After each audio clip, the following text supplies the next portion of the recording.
ಆ ದಿನಮಾನಗಳಲ್ಲಿ ನೋಡುವಾಗ ಅಬ್ರಹಾಮನು ಸಾರಳ ಮಾತನ್ನು ಕೇಳಿ ಒಂದು ತಪ್ಪು ಮಾಡಿದ್ದಾರೆ ಅಂತಲೇ ನಾವು ಹೇಳ್ಬೋದು ಪ್ರೇರಿ. ಯಾಕಂದರೆ ದೇವರು 12ನೇ ವಚನದಲ್ಲಿ ನಿನ್ನ ಸಂತಾನವನ್ನು ಈ ಸಾಗರದ ಪಕ್ಕ ಮರಳಿರುತ್ತಲ್ಲ, ಅದಕ್ಕಿಂತ ಹೆಚ್ಚಾದಂಥ ಮಕ್ಕಳನ್ನು, ನಕ್ಷತ್ರಗಳಷ್ಟು ಮಕ್ಕಳನ್ನು, ಈ ಉಸುಬಿನಷ್ಟು ಮಕ್ಕಳನ್ನು, ಸಂತಾನವನ್ನು ನೀನು ಕೊಡುತ್ತೇನಂತ ಹೇಳಿದಾಗಿಯೂ ಪ್ರೇರೆ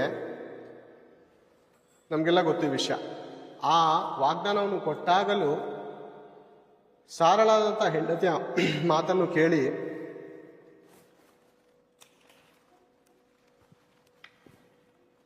ಕೆಲಸದವಳಾದಂಥ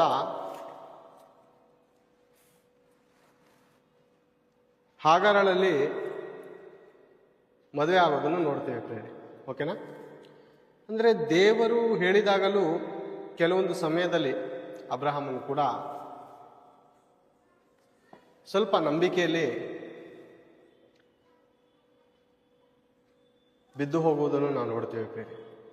ಅಂದರೆ ಹೆಂಡತಿಯ ಮಾತನ್ನು ಕೇಳಿ ಆತ್ಮಿಕ ಜೀವಿತದಲ್ಲಿ ಬಿದ್ದು ಹೋಗುವಂಥ ಪರಿಸ್ಥಿತಿಗಳು ನಮ್ಮ ಜೀವಿತದಲ್ಲೂ ಕೂಡ ಬರಬಹುದು. ಏನ್ ಪ್ರೇರೆ, ಪುರುಷನಿಗೆ ಮತ್ತೊಂದು ಮದುವೆ ಆಗುವಂದ್ರೆ ಗಂಡಸರು ರೆಡಿ ಇರ್ತಾರೆ ಪ್ರೇರೆ. ಗಂಡಸರು ರೆಡಿ ಇರ್ತಾರೆ.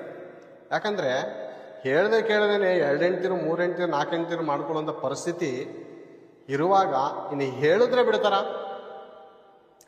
ಬಿಡ್ತಾರ ಬೇರೆ. ನೋಡಿ, ಒಂದು ವಿಷಯದಲ್ಲಿ ಸ್ವಲ್ಪ ಸಲುಗೆ ಕೊಟ್ಟಿದ್ದಕ್ಕೆ ಅಬ್ರಹಾಂ ಅವರು ಯಾರನ್ನ, ಹಾಗರಳನ್ನು ಮದುವೆ ಆದರು. ಓಕೆನಾ? ಆಮೇಲೆ ಮತ್ತೊಂದು ಆದಿಕಾಂಡ 25ನೇ ಅಧ್ಯಾಯದಲ್ಲಿ ಅಬ್ರಹಾಮನು ಕೆಟೋರಳೆಂಬ ಇನ್ನೊಬ್ಬ ಹೆಂಡತಿಯನ್ನು ಮದುವೆ ಮಾಡಿಕೊಂಡನು. ಟೋಟಲ್ 3 ಜನ ಹೆಂಡತಿರಾದರು. ಓಕೆನಾ? ದೇವ್ರು ಹೇಳಿದ್ರು, ನಿನ್ನ ಸಂತಾನವನ್ನು ಈ ಸಮುದ್ರದ ಉಸುಬಿನಷ್ಟು, ಆಕಾಶದ ನಕ್ಷತ್ರದಷ್ಟು ನಾನೇನು ಮಾಡ್ತೀನಿ, ಬೆಳೆಸ್ತೇನೆ. ನಾನು ನಿನಗೆ ಹೇಳೋದೇನೆಂದರೆ, ನಿನ್ನ ನಂಬಿಕೆಯಲ್ಲಿ ದೃಢವಾಗಿರು. ದೇವರು ಒಂದು ಕಡೆ ಎಚ್ಚರಿಸ್ತಾರೆ, ನನಗೆ ಸರಿಯಾಗಿ ನಡೆದಕ್ಕೂ ಅಬ್ರಹಾಮನೇ. ಒಂದ್ಸರಿ ಎಚ್ಚರಿಸ್ತಾರೆ ಪ್ರೇರೆ, ನೀನು ನನಗೆ ಸರಿಯಾಗಿ ನಡ್ಕೋ, ದಾರಿ ತಪ್ತಾ ಇದೆಯೇನು?